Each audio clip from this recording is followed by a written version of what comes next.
So, welcome to the Kickass Midlife Method podcast, and I'm joined by some women from the community, and we're talking about how to make macro tracking simple, why it's important, and it actually helps you to make empowered choices, which actually optimize your health and performance rather than, as it has become associated with when we talk about tracking anything, a kind of old-fashioned way of dieting. But actually, if you use it in the right way, particularly nowadays with so much more AI involvement in terms of certain apps, it is like essential to helping you gain clarity on your choices and ensure that you have the right macros for your goals, your aim, and your energy. So in this session, we're going to look at how to track macros without stress, overwhelm, and obsession. Why I'm talking about it being empowering, not a kind of sense of like feeling like you've got to be in control all the time. Tools and hacks to make it easier and faster. Real world tracking tips that I use all the time, actually, and how AI, we're going to dive into a little bit of the AI apps that are out there and how they may help make it easier. So obviously, if you're in the program, you know by now why macros matter in midlife. We really need the macronutrients of your protein, your carbohydrates, and your fats in every meal for balance. It helps to prioritize protein for your lean mass. Carbs and fats impact your energy, mood, and inflammation levels. So all of those macros are really important to give you a nourishing nutrition that helps support your energy, helps to keep you healthy, and helps really in terms of getting you a healthy weight. And tracking really brings clarity with that. Without it, it's really impossible to know until later on, until you're actually really used to tracking. And then you can start doing it intuitively. Like, for instance, I don't track at all, apart from now and again for when for instance, I'm doing it now because I'm trying to build muscle after I've just spent like a 12-week block of training for ultra, and that can midlife start running off your muscle a little bit. So that for me is my focus, and I need to make sure the amount of exercise I do that I'm actually getting enough protein. So I'm doing that now at the moment to build muscle. So just going to delve quickly into the new breed of macro tracking apps, which may be of interest to some of you. There are loads like entering the market now all the time. So this one, so I've tested some of them for you, so you don't have to, but you might want to. So this is Macros First, and you can, so I did this earlier. I went out for breakfast and you can do an AI upload of your meal. You literally take a photograph of your meal, it pulls it up and it calculates it for you. So that was quite interesting, but you also do have to check it. So for instance, I should have put a picture of my meal here actually. I had kind of Turkish eggs, like two poached eggs on like kind of yogurt garlic sauce with some chili sauce. And you can see that initially it actually tracked the yogurt sauce as 4,000 calories. It certainly wasn't 1,000 calories either, but you can see you've got to be a little bit careful. So they offer something for a quick kind of upload, but you do have to check it and be a bit careful. Otherwise, you could suddenly find yourself, as I did. I was like, 4,500 calories for breakfast. Okay, that's not right. So quick doesn't pull from branded products, which I quite liked about it. So it's kind of giving you yogurt sauce. It's not giving you Morrison's yogurt sauce or something like that. It's actually trying to create something. And the cons, yeah, as I say, you have to check it. So that's one that I checked. MyFitnessPal. Now, some of you are on this already because it syncs with my Trainer Eyes app.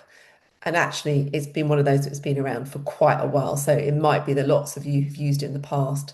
So I tried this today, and it now has a facility where you can voice memo directly into the app. So you say you're walking around or you're at dinner and you're like, I've just had this, this, and this.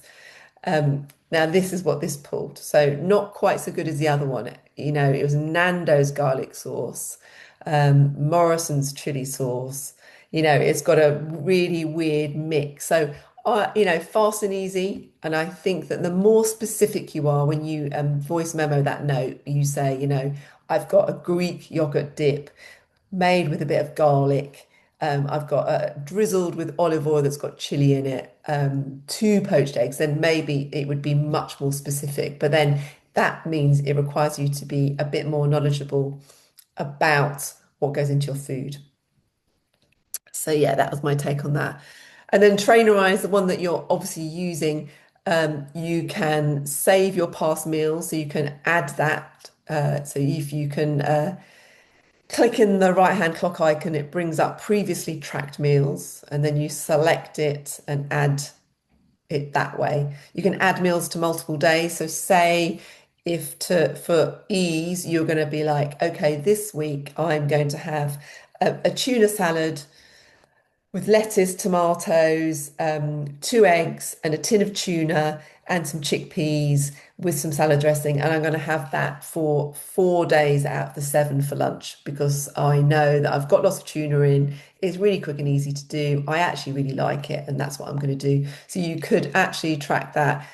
You click the plus icon, click the date, select the desired dates in the present or past that you wish to add the meal to, and then select meal, enter the details, click review, and then log it, and it will appear in all of those days. So that might make things a little bit easier for you.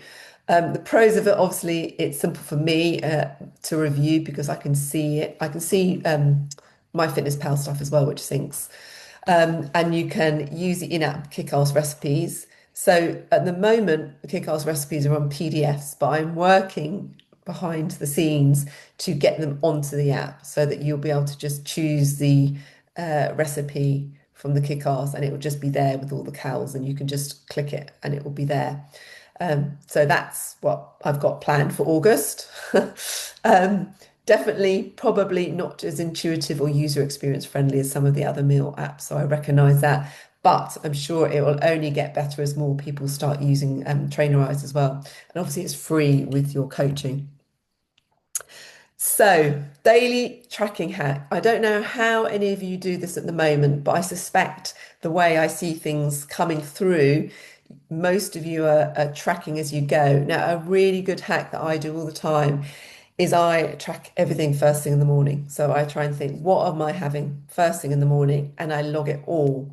And then you can see kind of what you got to play with at the end. You can be like, okay, I've tracked it all. This is what I'm going to have. That actually means I've got like about 300 calories left. I might have a glass of wine with my meal. Or actually my protein, I've tracked it all, my protein's still a bit low. I'm going to have that a barbell protein shake, or I'm going to have a Greek yogurt with some fruit. So I think it's a really good habit to get into, to just even the night before, anytime you've got, it really doesn't take that long to just think, okay, and it gets easier. The more you get used to the food, it gets much easier all the time. Again, potentially at the beginning, it might be useful for you to stick to the same meals. I know some of you are, until you get a handle on it, and then you just have the same meals, maybe vary a little bit by maybe adding chickpeas to it one day or like pine nuts to another, just so you kind of have a tiny bit of variety, which might help. So that you can adjust things in advance, not reactively. For instance, when you tracking as you go, someone's just done this today, then has gone, oh, I'm over my carbohydrate thing because you're just tracking as you go. So you can think about that. So even if you're going out, you can think about, oh, I know where I'm going out. I'm just going to quickly look at their menu and decide in advance, what am I going to have? So you can kind of set it and forget it.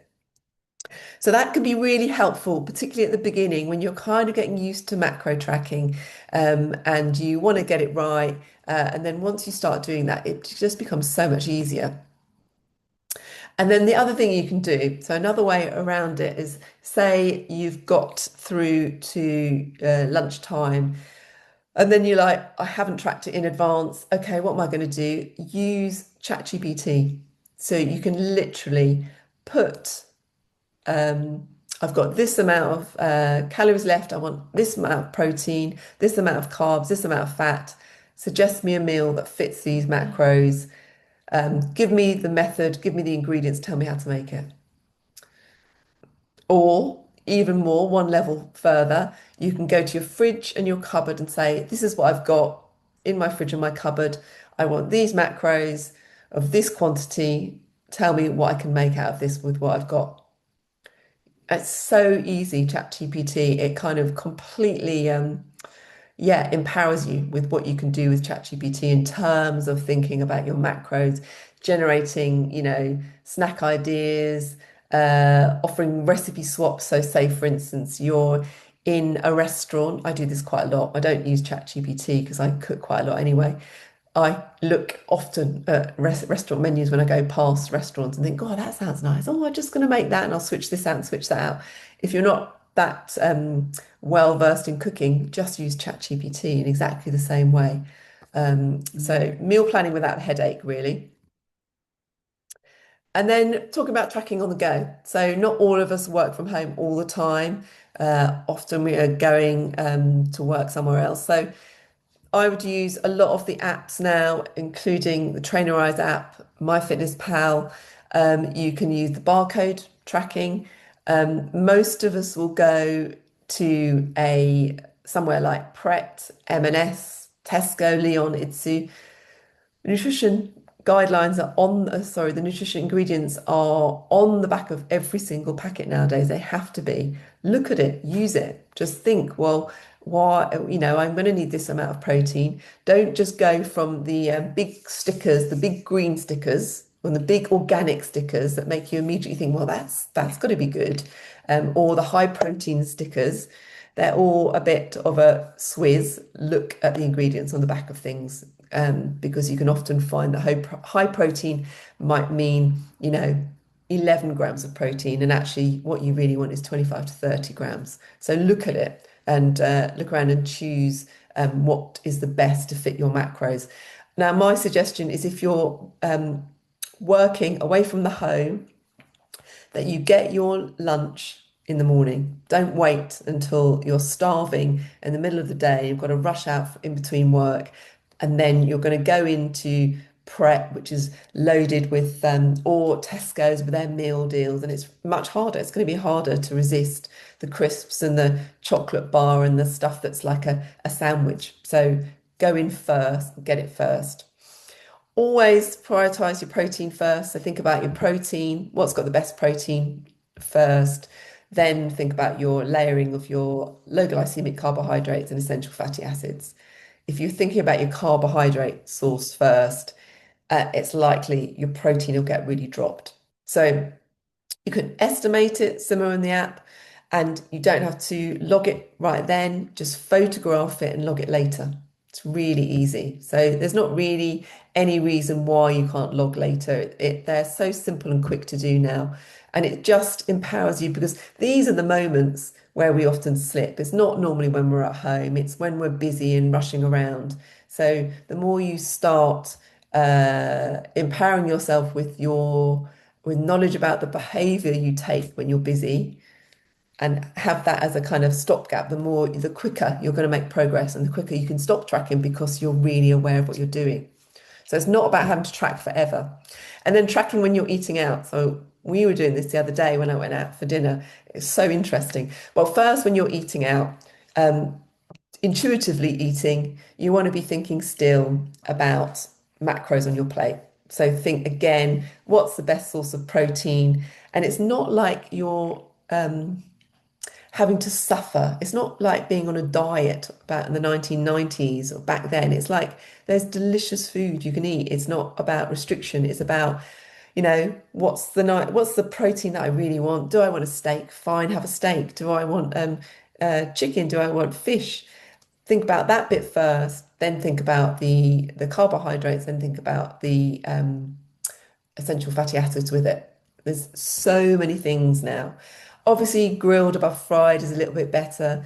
Low glycemic index carbohydrates, the best option. However, we go out sometimes, and sometimes we just really want the chips, or we really want the pasta or the pizza. At least think about a source of protein with that. So that will slow down the release of high glycemic index carbohydrates if you combine it with a protein. Um, and again, estimate in the app. Close is good enough. Or again, use ChatGPT. So again, you don't have to track it right there and then. As you get used to understanding more about food and what goes into things and what goes into recipes, and I'm sorry, I don't mean to sound patronizing. Some of you are probably really good cooks and know, some of you maybe not so. And so it's a really good hack around it is snapping a picture of your plate and then asking ChatGPT.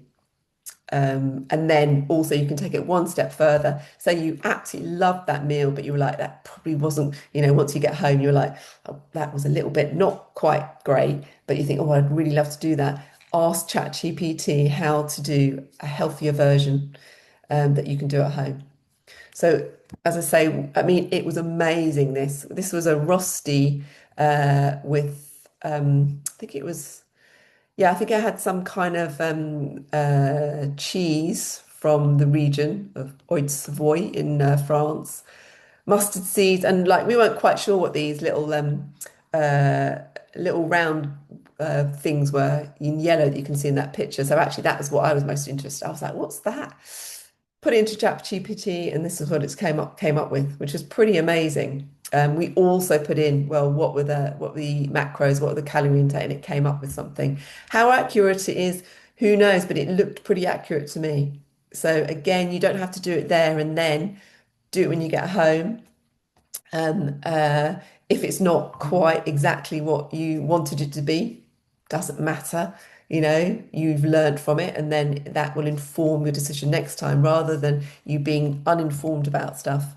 Um, so the proof behind the tracking, research on self-monitoring shows that consistent tracking of your nutrition is a strong link to sustained weight loss and maintenance. So 3 to 4 times a week supports weight maintenance, 5 to 6 days a week supports great weight loss. So I hope that you can see by doing this, it's empowering, not exhausting. And the more you get used to doing it, the more you can literally look at a recipe, look at something in a restaurant, and just put it together and be like, I know what macros are in here. I know that this is the right amount. And then you don't have to do it forever. But there is something to begin with where you need clarity on, am I getting enough protein? The protein is really important because it keeps you fuller for longer. It helps to build your muscle, which is your metabolic engine. It's really important. You can also identify patterns in your mood and energy and cravings linked to meals. So, if you're not getting a lot of protein in, you can have lots of cravings if you've not had enough carbohydrates. You might be like, I'm exhausted. Oh, I haven't had enough carbohydrates. That's why I'm exhausted. It's not always just because of work tiredness, or you literally sometimes are simply not eating enough, and therefore you're snacking a different way. So it just empowers you to make non-reactive adjustments, exactly like you budget for something or schedule something at work, so that you're really informed about the way you're tracking and can see patterns. So to reframe, I think your macro tracking, to be thinking of it as not punishment, it's really empowering. It gives you all the tools to make it simple, to understand more about yourself, your habits, where things are not hitting quite right, why you might not be losing any weight if that's what you want, or why, for instance, you might not be putting on any weight if that's what you want. So they're really powerful patterns that will help to inform you. And even 3 days of tracking, as I said from that study, gives big insights. But my caveat for that is don't always, in those 3 days, I would rather you tracked all the time, at least to begin with. If you are going to sometimes fall to threes, make sure it's not always just the weekdays, because the weekends are massive. So yeah, so anyone who's not watching this live, if you want help setting your targets and building a macro-friendly routine, then you can DM macros to me at Kickass Midlife Method. or comment macros on Instagram.